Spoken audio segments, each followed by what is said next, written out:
Good afternoon. Roger Durling here. Welcome to the producers panel. Before I bring out the panelists, we're going to take a look at all the films participating in today's panel, which will include Dune Part 2, Anora, The Substance, A Complete Unknown, and The Brutalist. Let's take a look at these films. Be right back. Excellent. Please give a warm welcome to Cale Boyder, producer of Dune Part 2. Producer Alex Coco, Anora. Producer Coralie Farget, The Substance. And she's also nominated for Best Director. It's Farja. Farja, je suis désolé. Alex Heineman, A Complete Unknown.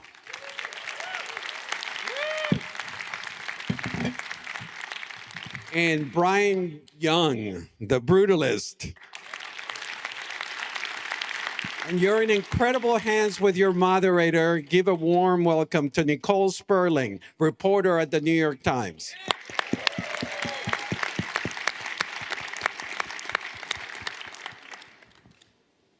Hi, everybody. Thank you all for being here tonight. Thank you all for being here tonight, and congratulations, Oscar nominees. That doesn't get old, I bet.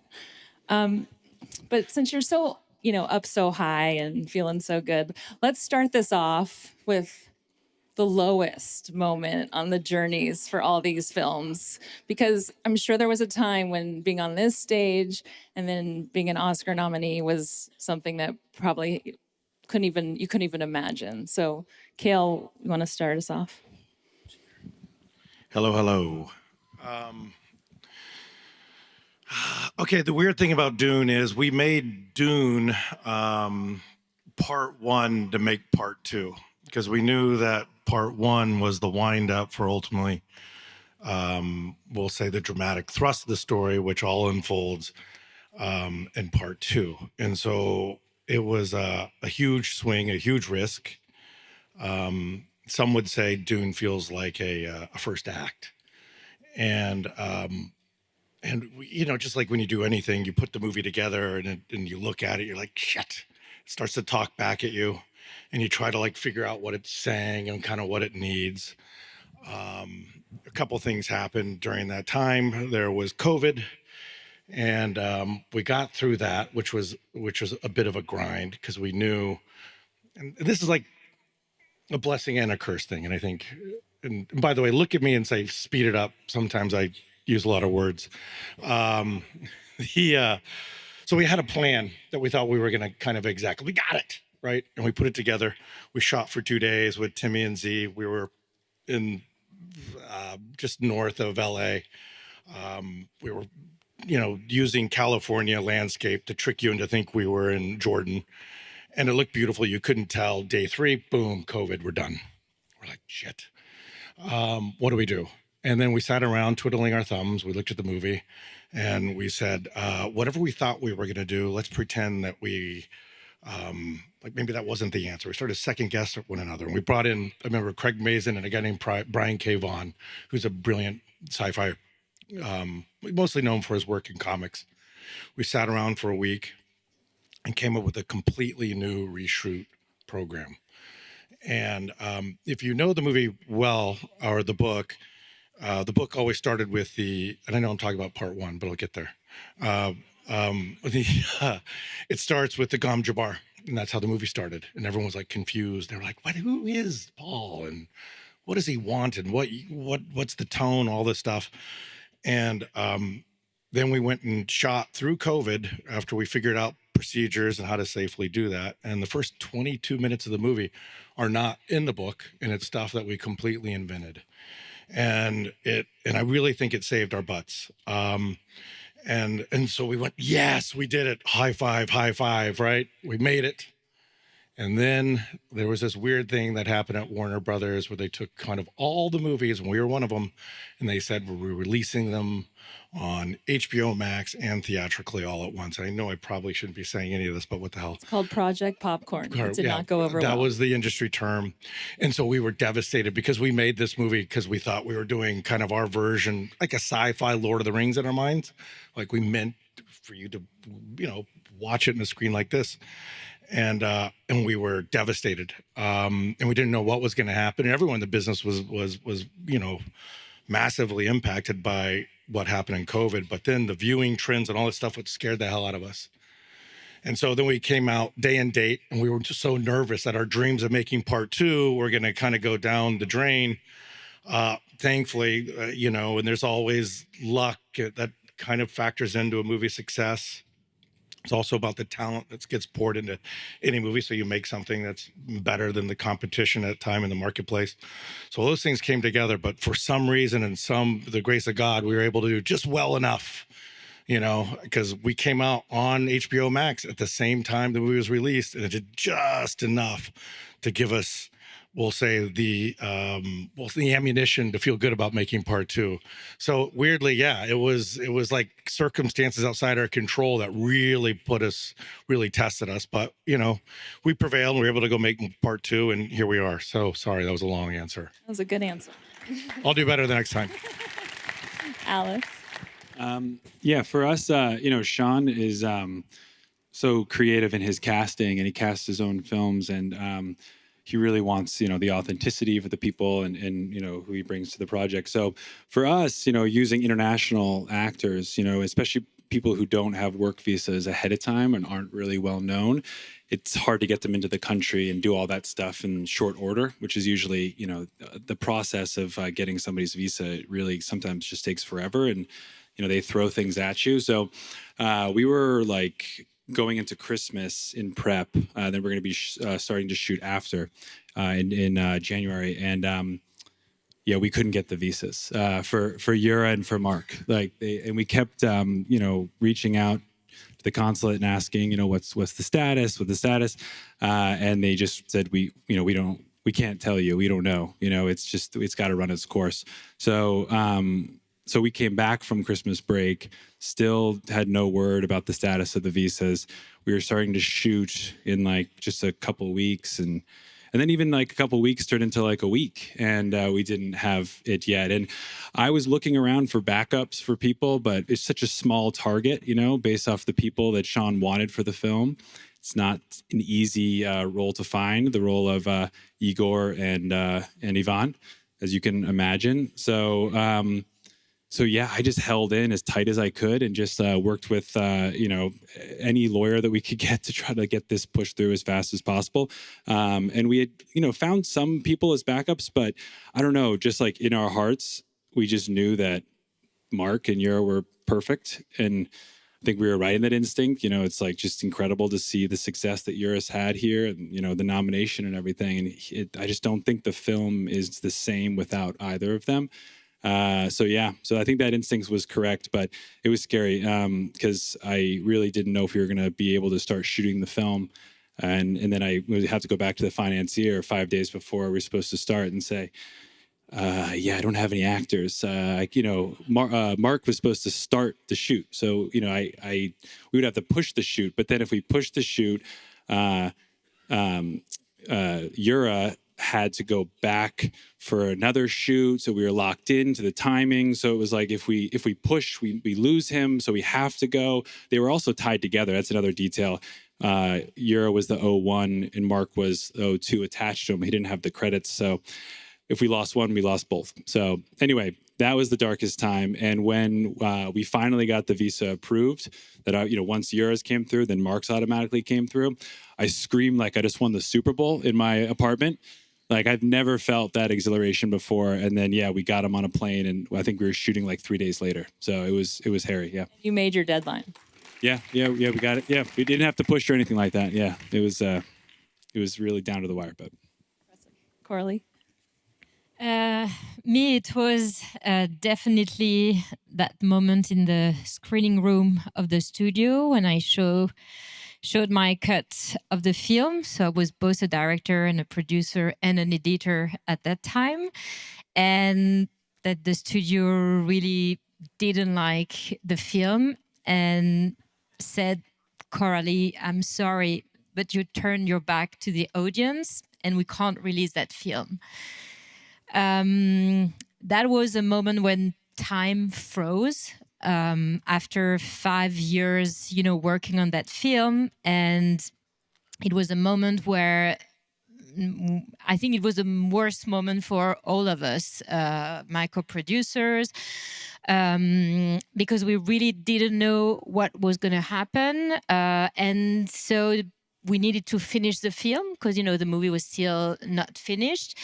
And so there was maybe October, November, December, January, maybe 5 more months of post-production working on the film with, like the fact that we didn't know what was going to happen with the film. So basically, I was working on my own in Paris. The editing room was in Paris. The only benefit of all that was I could finish the movie the way I wanted. But, with the fact that maybe it was never going to be released, it was going to be shelved or, Had you shown it to an audience before you showed it to the studio? No, I only showed it to a very few specific close people, like very, very screenings.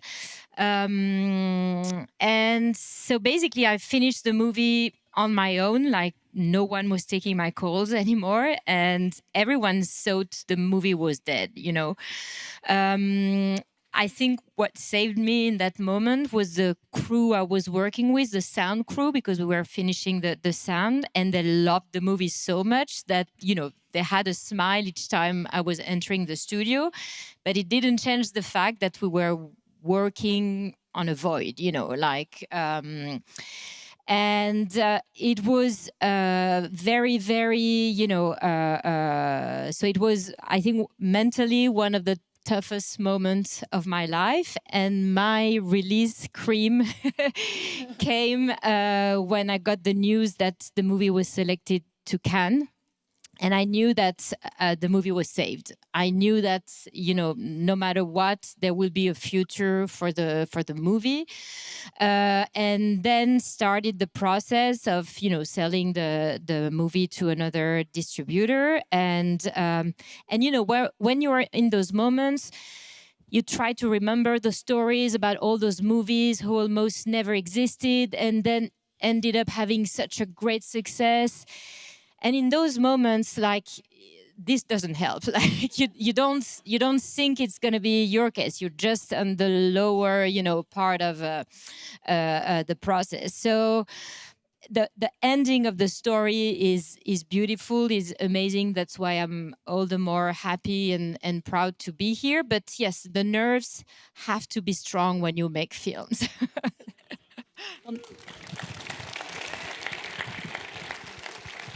Now you'll be an inspiration to all the other filmmakers that if they have to face similar hurdles going forward. Yeah, it would prevent from the pain, but there is hope. Alex? Let's see if we can top that. Well, my producing partner on this movie, Fred Berger, who's in the audience tonight, and I have been working on this movie for over 7 years. So it's been a long journey. And like a lot of movies, our movie had a lot of stops and starts, and that's okay, that happens. But we were supposed to make the movie in 2019. COVID happened and we could not make the film. That gave Timmy a lot more time to train, which was great for his process and for the movie. But then we were supposed to make the movie in the summer of 2023. And we all went to New York, in New Jersey. We fully prepped the movie. We were 10 days away from shooting. And the actor strike shut the movie down, which we understood, obviously, and we supported the actor strike. But I would say that was probably our lowest moment because we were in New York. We had all of our crew. We had built sets. We had hundreds of extras coming in, being fitted. We had all of our locations, and we had our cast there, and we were ready to shoot. And I remember we had a Zoom with Searchlight, who's been immensely supportive throughout all the stops and starts in this entire process, telling us, look, we haven't heard yet, but it seems like the strike is definitely happening. So pack your bags. We're going to have to shut down. And I think that was probably the lowest moment. But the beauty of it is, like your story, Corley, is that everyone stuck together. Everyone came back together. And 8 months later, we were all back in New Jersey making the movie. We had more time to train. And we were so thankful for that, that everyone stuck together to make this movie and believed in it. So it was a great ending to that low point, for sure.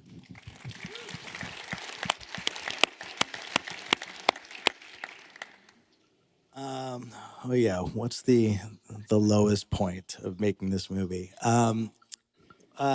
We had our package of actors assembled in February of 2020, and we were ready to send the film out to potential financing partners with this amazing cast. And it was like early March, and I think it was the week that Tom Hanks got COVID, and we were like, "Oh shit, this is bad," and not a great time to make a big sweeping period drama where we envisioned hundreds of extras and this kind of movie that and things just progressively got worse from there. Actually, Cannes shut down that year where we were planning to go make sales for the movie, and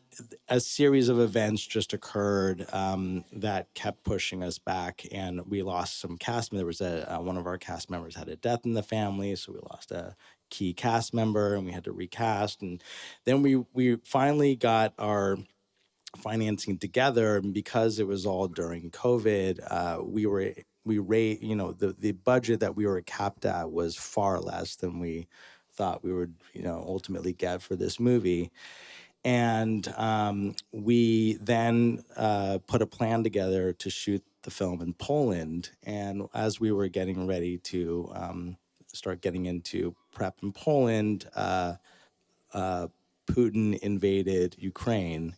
And we didn't, Poland was up, but there was just an influx of refugees coming in, and nobody really knew what was going to happen. And so we lost a couple other cast members because it just didn't seem like we were going to be shooting anytime soon.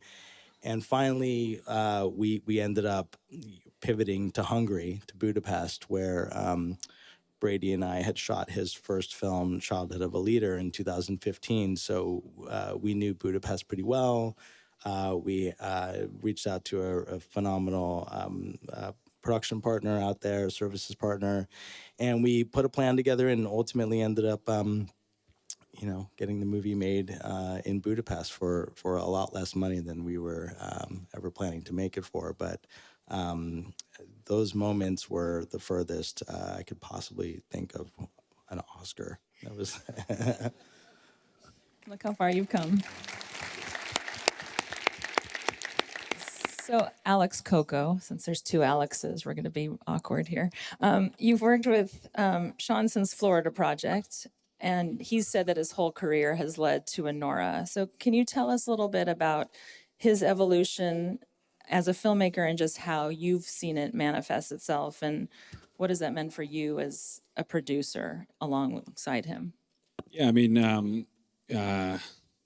when he won the DGA recently, that I just got emotional. It was seeing how far he's come. I met him right after Tangerine, shooting movies on iPhones, $100,000. The guy just makes films, whatever, and by any means necessary. And he's taught me to make films by any means necessary. I mean, we made Florida Project, with a decent amount of money and not that much, like $3 million or something. And then, COVID totally changed everything. And then we made Red Rocket for like $1 million, and that was not a movie that should have been budgeted for that number, but we had to figure out a way to do it. So we had 12 people on the crew. I was AD. I was ADing it. I was the location manager. I was doing the picture card coordinating. I was the post-production supervisor on the film, which I was also on Anora as well. That's just how we work now. But it was just everything, And I mean, we just had to, So and then then to get a little bit more money on this one, it was still like Sean likes to like work, or he likes to write and make and do these films a little bit above our means, so that we're constantly trying. We're like, okay, we don't have enough, but we're gonna have to make it work. So just seeing him, be able to kind of take those same tactics of small shooting, where we're going out on the street, like a lot when they're looking for Yvonne in the film. That's shot just like he shot Tangerine, or just like he shot any of these movies. We just know that in the schedule, we're going to go out onto Brighton Beach Ave and figure out, okay, let's go to the pizza place now. And we live in these places. So that's the other thing. Sean is such a, proponent of location. It's like amazing how we find these incredible locations and feature them photographically, things you haven't seen, which I love, because we get into that too. Like we're exploring, we're driving around, we're trying to find interesting places. And sometimes it feels like a miracle, like finding the donut shop in Red Rocket was like, we were just after dinner, we were just driving around. I took a couple like left and right turns, and we just drove up to it, and it was all lit up at night. That was supposed to be like a food truck, and then he rewrote it for the donut shop because it was like, this is incredible. We can't not use this. Then the train came by. If you've seen the movie, in the background, we were like, oh my god, backed up to the refinery. This is a miracle. So, so at least for us, I don't know.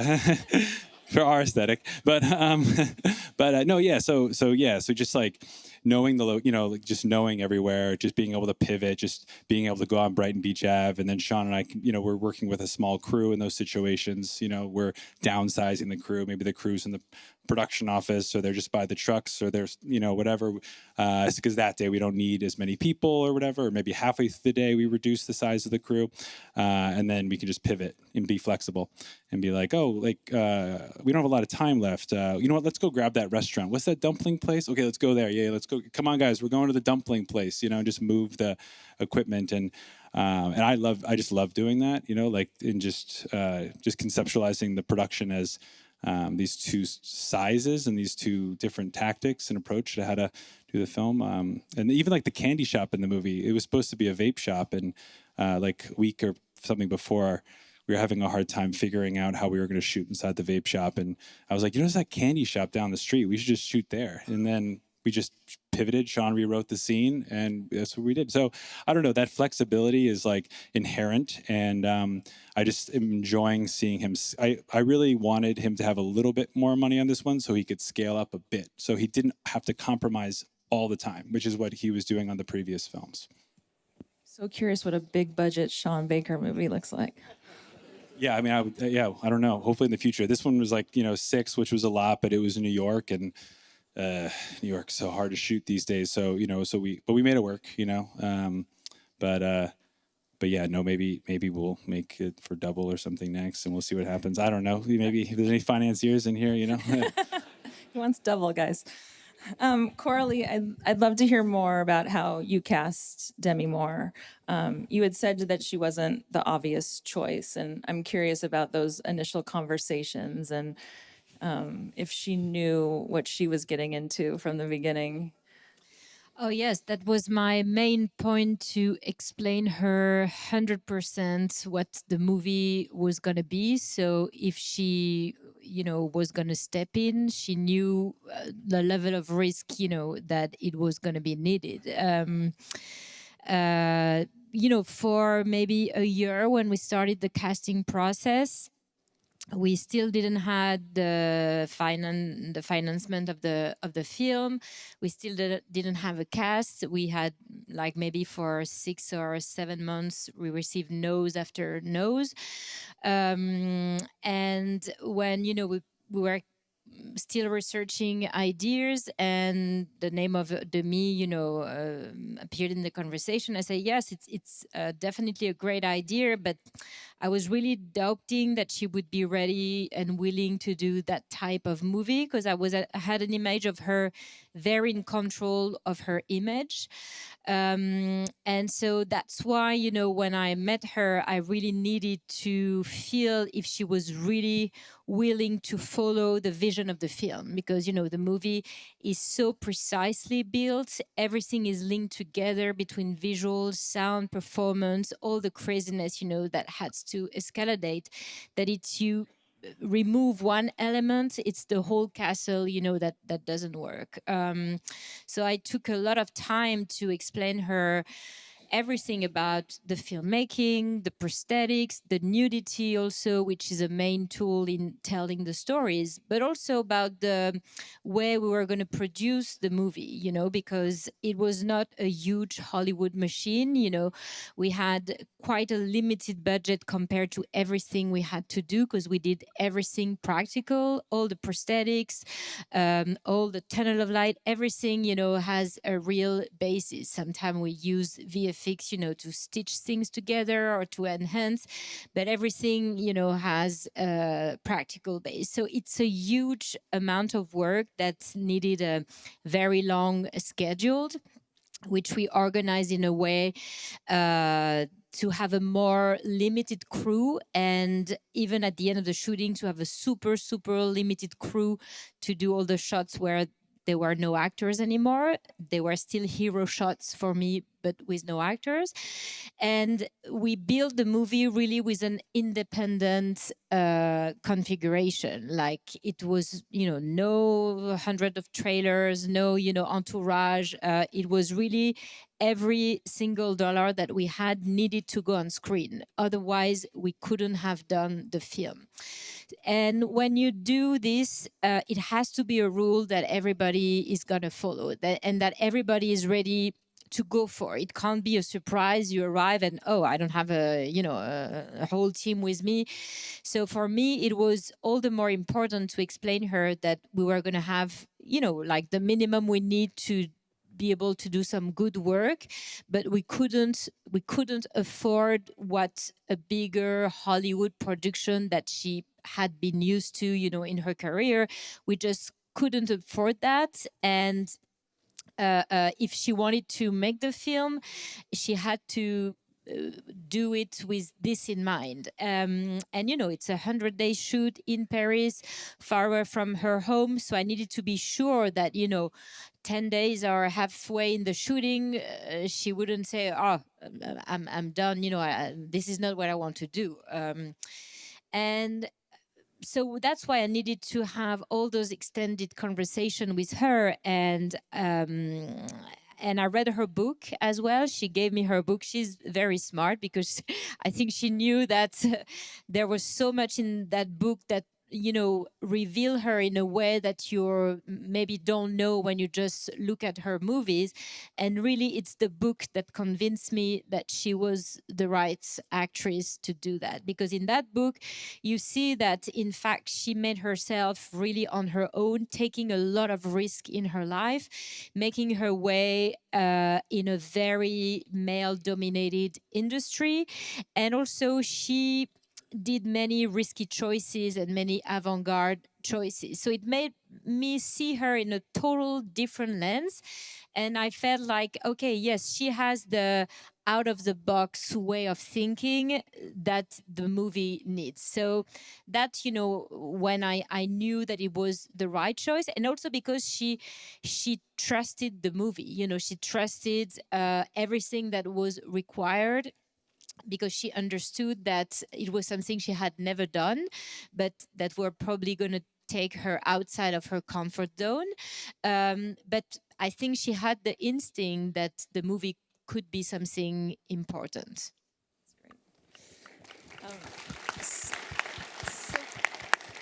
For all of you, as you shepherd these movies through the fits and starts that go with the process of getting a movie made, how hard is it to hold on to what you intended to make from the beginning? And what's the calculus that you and your directors go through in terms of what you're willing to change to get something financed and what you're not willing to change? And I'm guessing that's something that makes what you do hard and also is kind of essential to what you're doing, because you're kind of the guiding force moving it through. So this is really for anyone who wants to jump in and answer that. I mean, I could start. Brady, once we realized that we weren't going to be able to shoot this movie in Philadelphia and New York and make it for tens of millions of dollars, we wanted to make sure that our plan didn't compromise what was on the page and the script at all. That we set out a plan to shoot everything that Brady and Mona had written, and producing is problem solving. A lot of times, you're solving problems. You're trying to figure out solutions to challenges that present themselves on a daily basis. And we did a lot of things like ensuring, in order to not compromise the movie that we wanted to make, that we ultimately did make and exist, was Brady being very decisive about what he wanted to shoot. There was no instance of us shooting or dressing one side of the room, and maybe shooting that side, but then maybe we'll use it, maybe we won't use it, maybe let's just shoot it anyway and dress it and spend a lot of time and money here, and maybe it'll just end up on the cutting room floor.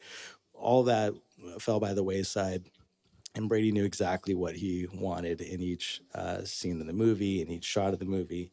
And we just shot that. We took over locations. We took over this big mansion where a lot of the Van Buren estate, and we turned that into a makeshift studio. And we used all the rooms there. And we didn't have to do a lot of company moves. We were able to shoot this movie around $10 million in 33 days. And it's a 3.5-hour movie. So, it's, obviously our incredible crew, our designer, Judy Becker, our cinematographer, Lal Crawley, and all of our cast, everybody came prepared. And we were lucky that everybody, was so great at their job, that we were able to make our days, and nothing was wasted. That was a big, that's how we were able to maintain the integrity of the project. Anyone else want to try that one? Yeah, I think it's a very interesting question, because at some point, yes, your ideal meets the reality of the amount of money the industry, is willing to give you for your project. Once you do a tour of financing, that you're going to have a certain amount of money. And those decisions that you take at that moment, I think, are the one which are going to impact like the most the life of your film on a creative level.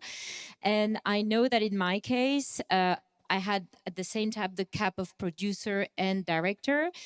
And in that instant, it was a big help for me, because I could find a way to make possible what I had in mind, but with finding the right way to produce it that would fit the budget. And I'm thinking about almost a month of shoots that we had, that we called the lab, which was to shoot all the close-ups, all those macro shots, and those prosthetic shots that have no actors anymore.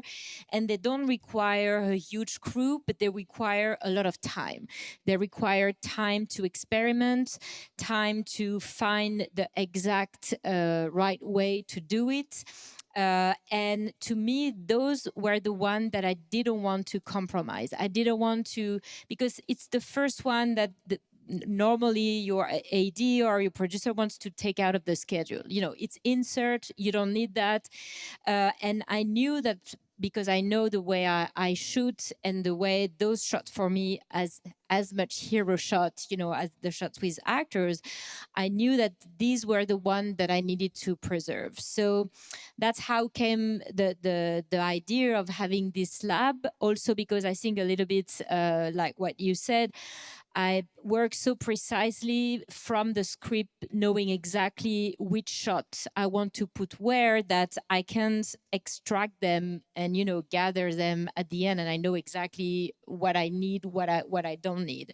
And so it was gathering, a short crew of the head of departments, but we were a very, very restricted crew, and we had time, at the end of the shooting to do all those shots, but in a way, that was not a huge spend, but was getting me some of the most important shots that I need. So I think, yes, the way you make your film, the way you produce it, to me, has such an impact on what your film is going to be. I think it's part of the creative productions, the way you're going to build it. Can I ask a question? From the, you mentioned the studio screening that you had. How much of the movie changed from that point to what you showed at Cannes? Almost nothing. I mean, small details. A lot of the VFX were not there yet. I kept refining the edit, but the film they saw is the film that exists now. Like, Tonally, it was right in the pocket. yes, exactly. That's the thing. It's like when I watch your movie, I see such precision. And then, by the way, all the movies appear, and that as a producer, nothing is more exciting when you're sitting in a room with the director and says, "This is my vision," and as he or she takes you on that ride, you're like, "Holy crap! I can't wait to dive into that and like begin to build this with you." And I can see that. Like what you did is wild, and like I couldn't. And I love that, and I think that's the beauty of filmmaking, especially when you come in contact with those filmmakers, where oh, that only could have come from her. Like there's no one else who can do that, and it's exciting when Hollywood gets that stuff right. It's exciting when Sean does his thing. Which it's always like weird characters, but you end up connecting to shit that I didn't really understand, and I feel things I don't. And so, like, in how I apply that to what I do on Dune, it's like it's the luck of I always say it's like 1 + 1 = 3 math. When you take the right filmmaker with the right material, it leads to something magical, right? Denis was very, you've heard him all talk about this. This is something he's been dreaming out since he was 10 years old. I think I was reading kind of the novelization Empire Strikes Back when I was 10.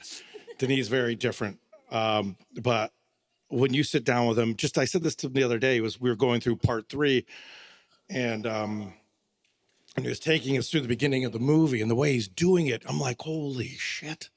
It's like the math that he's doing, and we don't want to like repeat ourselves. And so we know that going in, we know what the source material is. So we know that the people who've read the source material are what they're expecting, right? And so we're smart, or we think we are, about kind of tweaking and like, laying in some surprises and everything.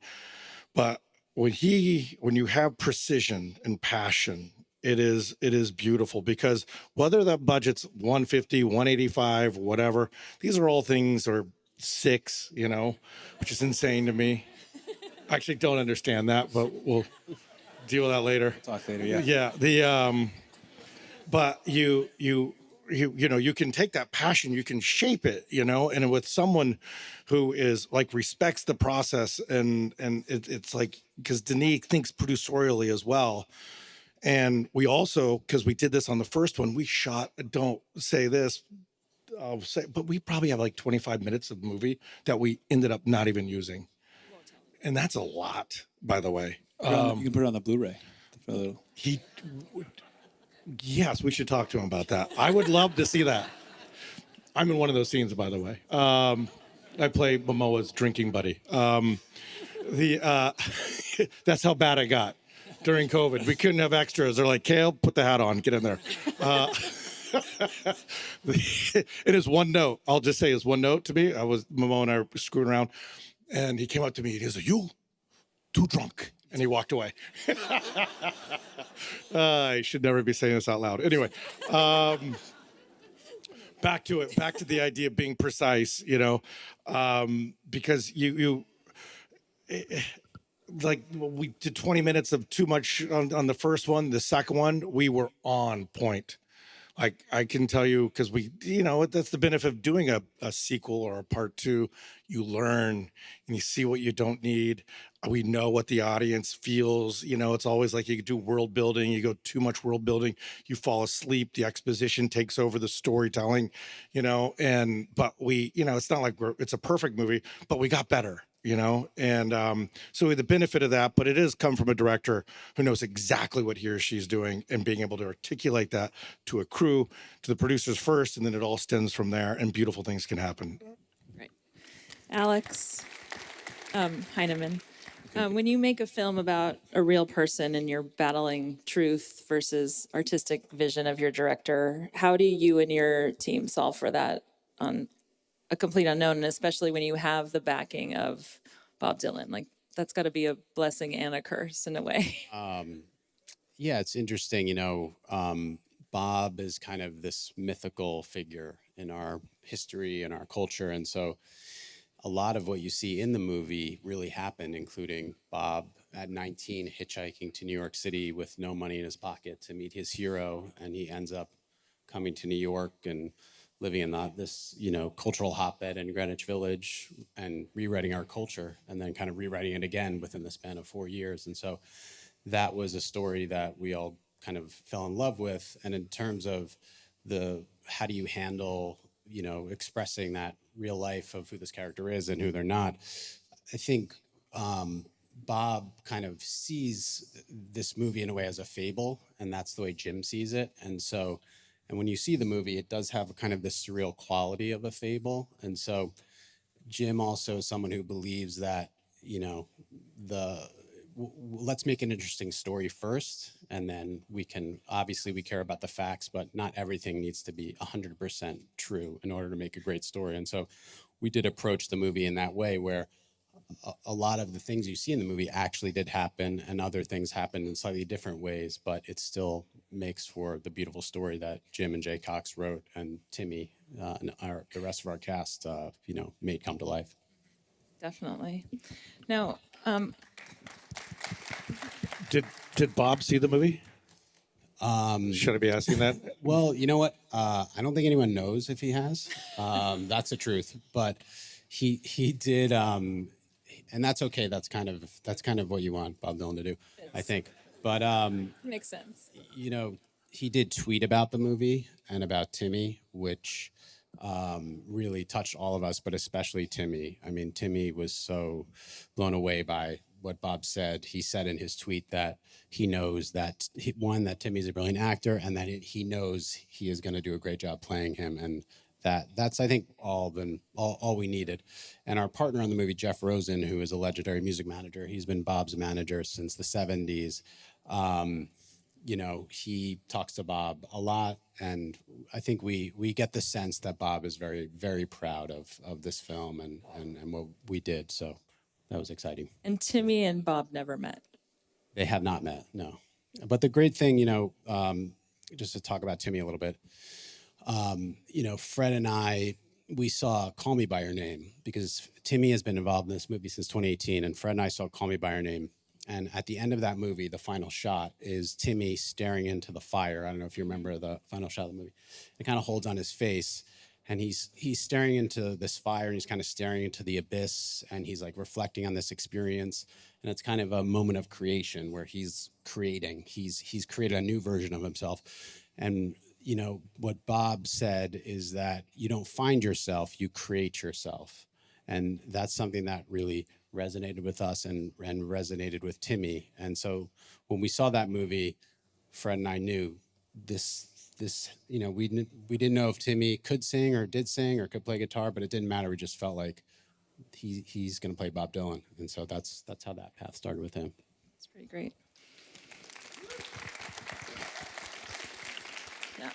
Now, artificial intelligence is, sorry, Brian, I didn't mean to stare at you, but it's become a buzzword during this year's Oscar campaigns, and it feels like it's all been kind of blown out of proportion. But I think what's behind it is everyone's afraid of AI, and it's going to replace all of us, and we're just going to have no income, and robots are going to run the world. But that's obviously the worst case scenario. But I'm just curious now the Academy is considering, requiring disclosures going forward. And I'm curious how you all feel about AI, how it has been used in your films, and if you think their concerns are legitimate and if it can be super useful. And I'm guessing it's a combination of both. Brian. Sure. Yeah, I think you're right. I think AI is it's been around for a while, but I think it's become very much the idea of AI is, I think, more people think of it like Skynet and Terminator. And it's so much more nuanced than that. And obviously, as filmmakers, we're constantly excited by new tools that filmmakers can use to create movies and make our movies. We've been using new technologies for decades and decades, and of course, the idea of anything that would replace humans or jobs or anything is absurd, and obviously you know something that I think we're all strongly against. But as another tool in the toolkit for filmmakers, and there's all these exciting new technologies that exist that are available, and that just help us make these movies into these amazing pieces that exist for us all to see. And there's lots of different ways that you can implement these into the creative process. That certainly, and for us, I mean, Adrian and Felicity and everybody who worked tirelessly on this movie, the idea that this new tool sort of took anything away from them or anything is kind of absurd, and obviously has been very overblown. And again, I think married to the idea of like this evil AI that is taking everybody's lives away. It's kind of silly, but understandable. The tool you used was it was the Respeecher language. technology, yeah. And it just was used like a scalpel, like in a very negligible way to sort of actually our Hungarian editor, who speaks fluent Hungarian, and we worked in Hungary, wanted to just ensure that every little syllable and consonant in Adrian and Felicity's Hungarian language, not in their dialect or their accents and speaking in English, but just in when they were speaking Hungarian, which was for a handful of minutes in the 3.5 hour movie, just that and just we do dialogue editing all the time in movies. I mean, it's every movie does either ADR or some sort of enhancement with in editing with dialogue. If you have too much sound, when airplanes passing by, you need to, it's very common. But yes, there's a big sort of I think disconnect between AI and sort of what this particular really useful and really incredible. And this company is a young startup from the Ukraine, and they're incredibly ethical. And Adrian and Felicity were there was used with their permission, and they were very on board with it because it was a very exciting new idea in terms of the post-production process. And it was yeah, I mean, they're wonderful, and I would work with them again in a heartbeat. They're great. Anyone else using AI, and how are you using it, and how are you feeling about it? Yeah, it's a tool. It's a tool. You can see it. You got to be vigilant. We got to be smart. Don't want to be lazy, because you can see kind of everything that they're trying to do. But I can tell you, like for us, when you make these big visual effects movies, you do these things called previs, right? And you can see AI coming in and helping kind of build out like whatever location to make it look a little more aesthetically pleasing. Sometimes the previs process can look really kind of jankety and almost like old, like Commodore 64 graphics. I'm exaggerating, not that bad, but And so you can use kind of plugins for that. You use it to kind of like in a movie, there's a lot of ADR stuff that you do, and you kind of try it. And then when you get like Momoa or whoever in the stage, you go, this is what it looks like, sounds like, and they just come in and replace it. So and what we do, and that's why I asked, is like we show the movie, like we especially I'm in the middle of the Minecraft movie, and so we constantly are showing it to see if the kids or adults or the gamers what they're feeling. And so the movie's always changing. We're trying new things, and that's typical when you make a comedy. And so a lot of times we use it as a tool, like just internally, to help us when we do have the stage time with the actors. It's like we know exactly what we want. And but yeah, I think we all got to be smart as industry to make sure we're not kneecapping jobs, especially on the post-production side. You can see kind of what the kids are doing out there and what it could really affect just the visual effects business, I think, in a massive way. And we got to be smart about that.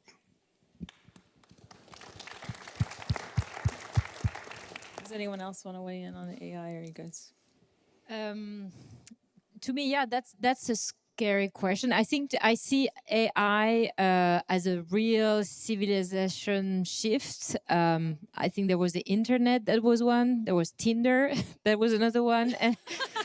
And I think the AI is potentially really one. I feel very old because I never used ChatGPT, but I can see that it's coming everywhere. And I think if we don't really anticipate it, it can be wild. It can be a very funny story. I had an event at the French consulate about the film, and the ambassador had fun with making his ChatGPT make a conversation between the characters of my film, like Jennifer from Revenge and Elizabeth and Sue from The Substance. And the result was amazing. It was crazy good. And that was really, really scary. And at the moment, I really feel like my grandmother, who didn't knew how to use the VHS, something new that is coming, and that's gonna come at full speed. So I think it's legitimate that we think about it, and that is there something to do against it? I really don't know. It's like everything that's massively gonna impact technological revolution, they massively impact our society. And I see, unfortunately, I think for many reasons, as one, hopefully we will be able to do what you say, just use it as a control tool that can be in the service of what we do, the same way that many other new technologies helped us do that. We went from editing with film to computer editing, those kind of thing. But I think it's healthy to debate about it and think about it for sure. I also wanted to ask you guys about the test screening process. Kale, you brought it up, but Coralie, we know you didn't use it initially, but what about you others? Did you use the test screening process in your film? What does that help you? Do you think of that as a tool? Are there things that the studio wanted you to change because of the test screening process? Like, Alex, maybe you should start. Yeah, I think test screenings are very important. You need to show an audience, a general audience, the movie to see what their reaction is. You can have, obviously, before that and during it, you can have friends and family screenings, which are very helpful as well. But really showing the movie to 300 strangers is a good way to get some feedback. And we're making movies for audiences, and we want to show the movie to audiences so we understand how they feel about it. And yeah, I think they're very helpful. We did test screen the movie, and it was extremely helpful. One, we knew audiences loved the movie, which was great, and they loved Jim's vision, and they loved Timmy and Edward and Monica and Elle and Boyd and our great cast. And they also gave us feedback that was truly helpful about, usual things, pacing. What do you think about the ending? Are things satisfying? And so, yeah, I think they're very helpful, and especially today when there's so much content to compete with, you want to make sure that yours is breaking through. And so I think they're helpful for sure. Yeah, Sean doesn't do test screenings. He just really does, I don't know. He just doesn't want to do it. But to that, it's a very interesting process because on Florida Red Rocket, this one, me, Sean, and Samantha, my producing partner, there are only 3 people to see the film when we finish it. So we deliver it, and the only 3 of us have seen it, and we edit it. He edits in his like apartment. It used to be his bedroom at late at night. So I would be like sitting on his bed at like 3 o'clock in the morning editing the film. Just really, just how we do it. It's just really small. Yeah. But yeah, so, but then of course we do show it to our partners, our financiers, and eventually we have to show it to anybody we're submitting the film to with festivals and whatnot. And sometimes we'll get some feedback, and we'll talk about that and whatnot and see if we want to address it. But yeah, Sean's just been a proponent of just sticking to just the 3 of us really kind of being head in on the film and then not opening ourselves up to anything like that. Not that we're against it, but again, we are the audience in a way. That's the cool thing is we sit there basically all the time when Sean's editing. So he'll cut, we'll watch it, we'll give him notes. He'll cut, we'll watch until we want to move on. And he edits like in order. So he has a fine cut from the very beginning. So we don't have a full film until the last day of editing, basically. Wow. But you guys are pretty close to it. So maybe you don't think outside voices for so a long time. You're sitting there at 3 a.m. Yeah, no, yeah, it is. But I don't know. I mean, again, we did show it to, partners and people like that who also know the project and whatnot, and they weighed in, and I don't know, everyone felt pretty good about it. I mean, Sean's a really talented editor, so yeah, it's really basically what you're seeing on screen is basically what like what the 3 of us saw when we delivered it, so. Seems to be working. Yeah. Can we talk about lengths of films?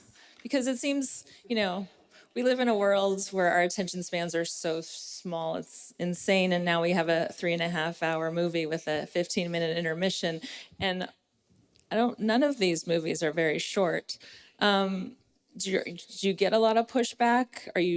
How do studios feel about lengths of movies? I mean, it used to be the theater owners hated it because it would limit the amount of showings they could have in a day. So I'm sure the 3.5-hour with the 15-minute intermission was like, okay, we're really pushing it here. Nobody wanted it. But Brady and Mona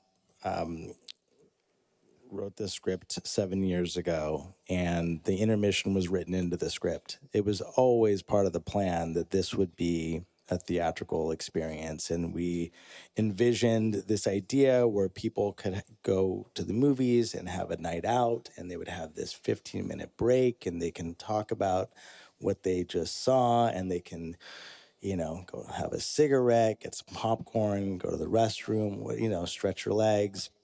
And we figured, we all sit here, and a lot of us, we've all binged shows for hours on end at home.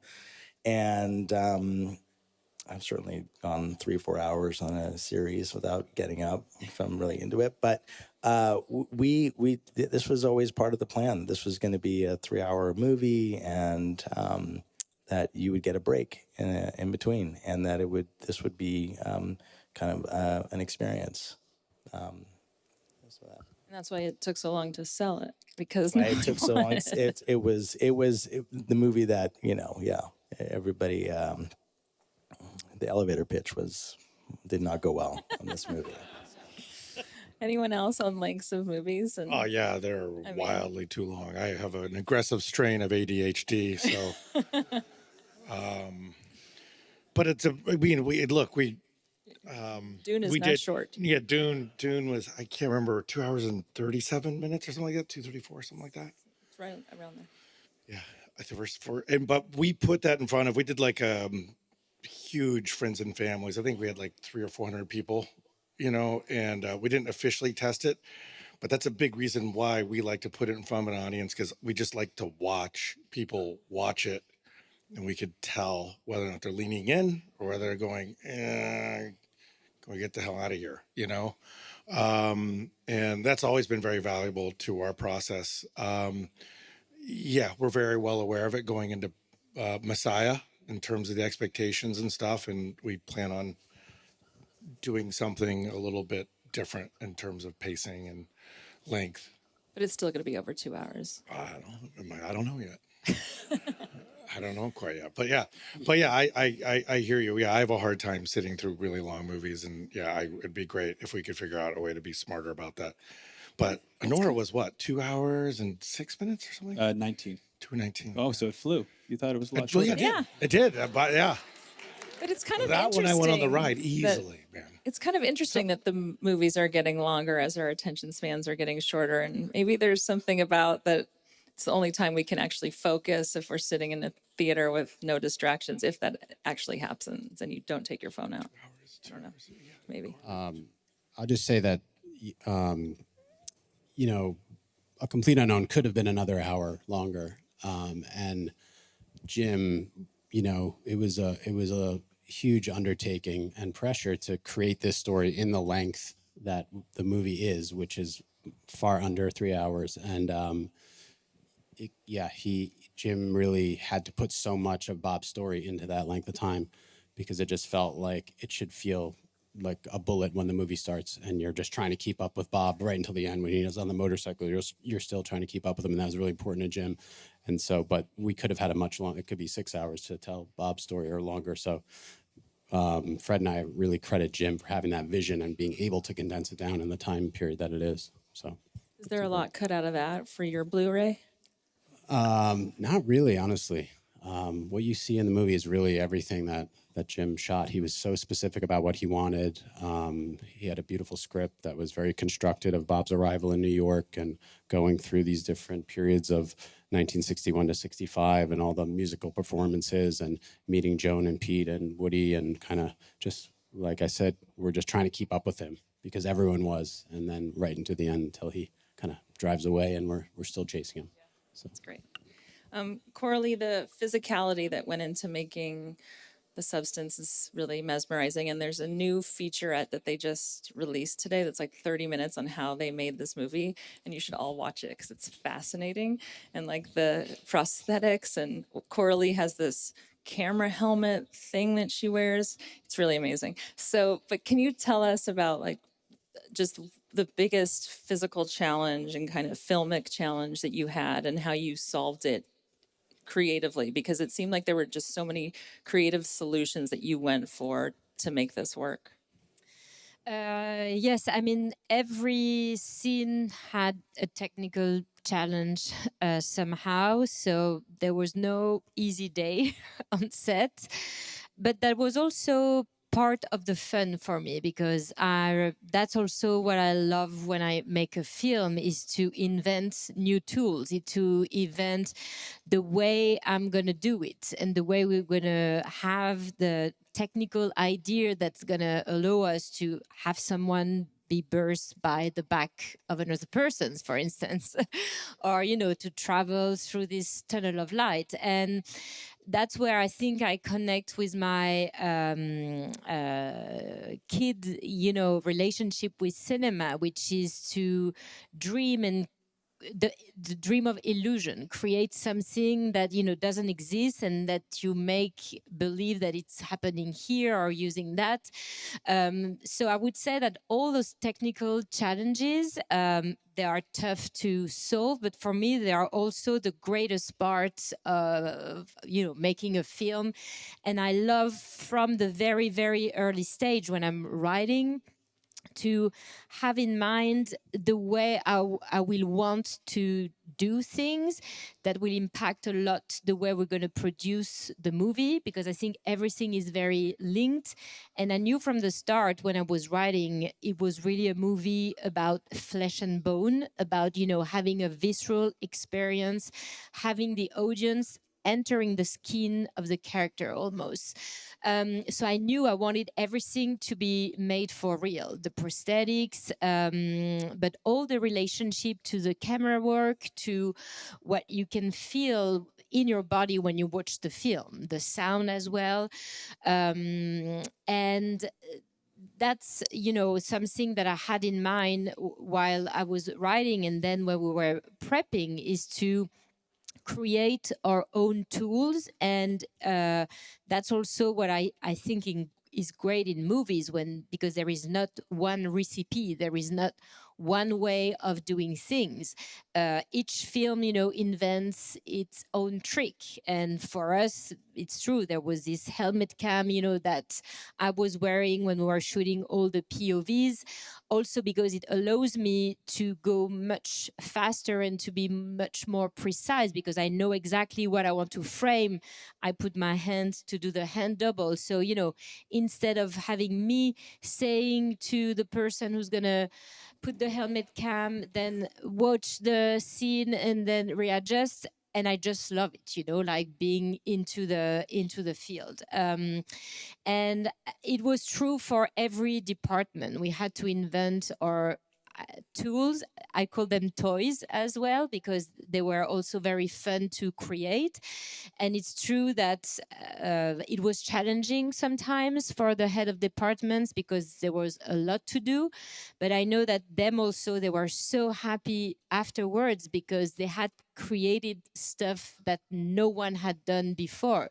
So I think it all talked to our kid soul in a way. And where we were at the end of the shooting in this lab, shooting all those crazy pieces of back opening, of head exploding, of we had all those body parts in the corridor. It was like a freak show, where we were arriving every day.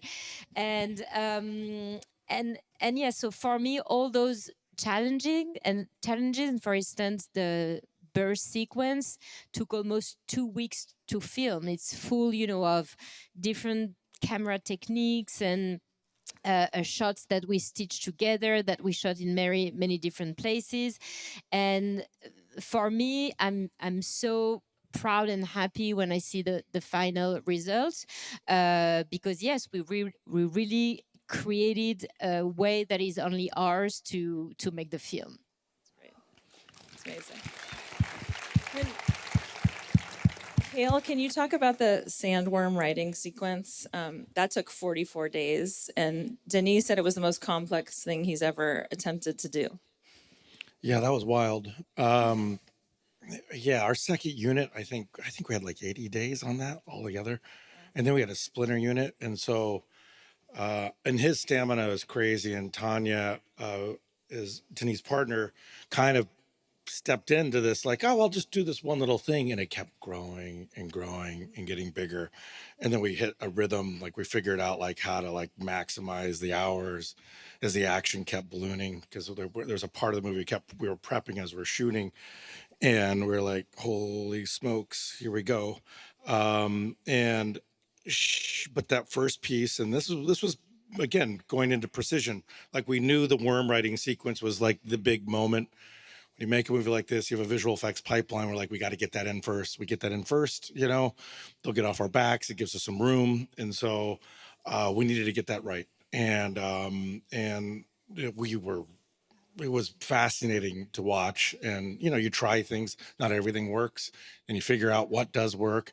Sometimes the weather helps. Denis very precise, obviously, with sun placement, and you had to make sure the sun was right because it had to match what we were going to do basically in Abu Dhabi. And we didn't always get lucky. And so it requires to kind of shift the thinking, from time to time, but you have to be nimble. And then we started putting actors on that thing, and which is a whole different thing. And and then he's putting it together as we're doing it, because we're putting in the visual effects pipeline, so you can see when you're winning or losing. And that's kind of the beautiful thing about having a great like previs kind of plan and sticking to it. And when you previs, and this is so key, by the way, because I've made so many mistakes on movies. But when you previs, when you have the DP, the director, the production designer, and kind of stunts, and they're all sitting around the table, because often what will happen is sometimes the DP doesn't come on until too late. He looks at it, goes, "No, we can't do this." You're like, "What? No, but we all believe in it." None of that happens on Dune. Like everyone's there building it from the beginning, and so that's why I say that level of precision. It's just it's bizarre. I always say it's like Denis would show us pictures of what he wanted it to look like. And usually when a director does this, you're like, yeah, well, like 40% of it will look like that. You know, no way we'll hit it. It's just like, but when you look at his early art and what he did with the sandworm sequence, it's almost shot for shot. I mean, it is insane, like how precise he is and how he can communicate to his keys to kind of drive people to get what he wants. And that's why it takes 40 some odd days to do things like that. But, you know, every sequence is like that. Understand. And then all of your films have, it seems, been affected by COVID and by the strikes, it seems, in one way or another. And while it's those two things have, you know, changed this business in so many ways and has made this business so much more challenging, I would guess from a film perspective, though, making a movie perspective, sometimes it can be great because of all the extra time you get, and that's something you never have. So do you think your films have benefited from those, you know, breaks and stops and starts that you went through? I would say our movie definitely benefited from that because Timmy got the chance to really immerse himself not only in the music and learning Bob's music, learning to play guitar, learning to play harmonica, doing our pre-records and having more time to refine them, but also getting into Bob's character and the movements and every kind of minutia of knowing and understanding who Bob was and then kind of transforming that into doing it his way. And that time really allowed us and Timmy to have that time. And then also, obviously, Monica as well, and Edward and Boyd, and learning the music and really trying to become these people. So I think it really did benefit us. But in another, you know, version, everyone could disband and leave the movie, and then you don't have that. But luckily for us, it worked out. The time was a benefit for sure. Yeah. Oh, no question. Like I said, I mean, we completely rethought what we were doing with the reshoot. And I think it made a huge difference in terms of people connecting to Dune that paved the way for part two.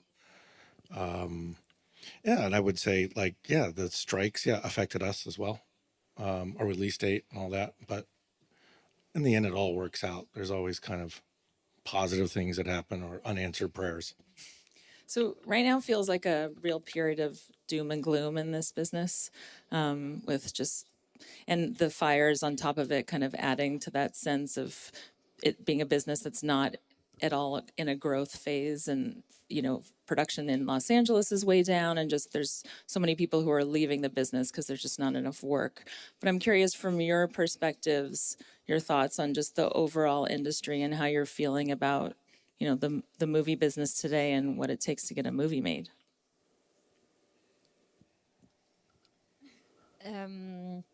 So I'm the one who's not American, but from my perspective, I think all the movies that I've seen, you know, this year on the award season made me feel that cinema was so alive, you know, that they were so, yes, new vision, you know, with all those films that are so different, that were, you know, hard to make, but that made their way through and that exist in the world. And I think that's how, you know, the industry can keep growing, by renewing itself, by welcoming new voices at the table, by taking risk as well. And what struck me as well is I think the way of making films also benefit from being more international and inventing new way of producing. I know that my movie, for instance, could have never be done either only in the US or either only in France. You know, it was because I took what both, you know, countries could bring me, because the movie was so specific that I invented, you know, this new way of putting those two worlds together. And if we do it in a smart way, I think it can bring also new visions, because I do believe that the way you produce a film, you know, has an impact on the film itself. So I think for me it's tells that we still need to be creative also in the way we produce film, and again, that there are no rules, that you can make great films if you really want to make them and stick to the DNA of the film.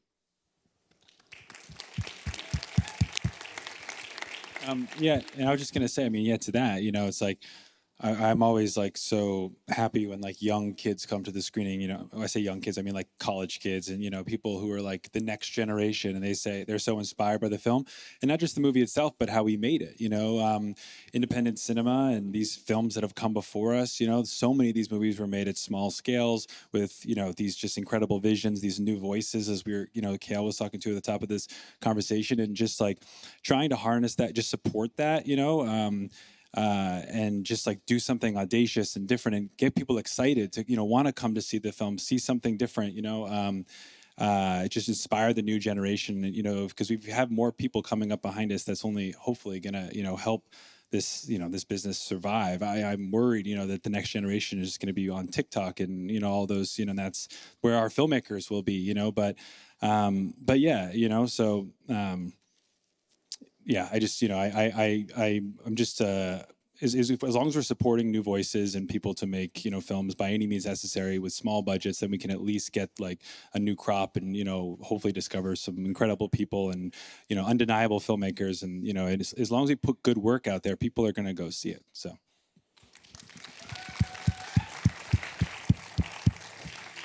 Anyone else? Yeah, I think it's we had a really good year. I know we walked into it hot, slowed down, then I got hot again, you know. I think box office was down. I can't remember. Ended up being like 3.5%, which isn't bad. No, I not think bad. we walked into the fourth quarter thinking it was going to be like 15, and we covered the gap. So great job.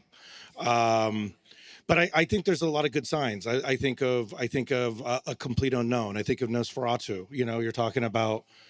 These are movies that are singular visions. You know, I can tell you Nosferatu is like 40% of the audience was between 18 and like 34, that's a great thing. What we discovered on the difference between part 1 and part 2 on Dune, the rise and kind of like it almost doubled box office. But a big part of that was the fact that we got younger kids into it. When I say kids, I mean under 30. That's kind of Hollywood does it. Above them, below 30. I'm old. I think it's a beautiful thing, and we need to, yeah. And by the way, family movies, I can even tell you like Wild Robot is such a beautiful movie, and the way it looks, it's audacious and it's crazy. And, you know, 5 years ago, Hollywood have been, that's never going to work. It needs to look like Shrek, you know, and you're like, right. And then like Spider-Verse, there's like really good signs in all the different genres out there. And yes, you want to push the envelope. You want to keep kind of like giving people reasons to go to the movies, and that's usually by telling new types of stories, giving them new experiences. But a big part of it is making sure that we're getting people out of the house to come to the theater, right? That's the big part. There are a lot of bad habits that I think kind of emerged through COVID, and I'm part of it too, you know, because it's easier just turn on Netflix or whatever it is. But you know, and I have like a 21-year-old, a 19-year-old, and a 10-year-old. I pay attention to what they're doing. You know, I touch culture through them, and it's fun when my daughter, who's 19, is like, "We're gonna go see Nosferatu," and they like love it. And you're like, "What?" Like that test screening must have been awful. I don't know. You know what I mean? Because it's like so outside the realm of like, it's not Final Destination. It's not usually something that would have tested well. So I applaud that. You know, and we need to keep doing more of that shit. Absolutely. And you know, and a lot of people up here are going to be responsible for that stuff in the coming years, so don't mess it up. Well, on that note, thank you all very much for being Thank here you. tonight. Thanks, and everybody. thank you all for being here. We appreciate it.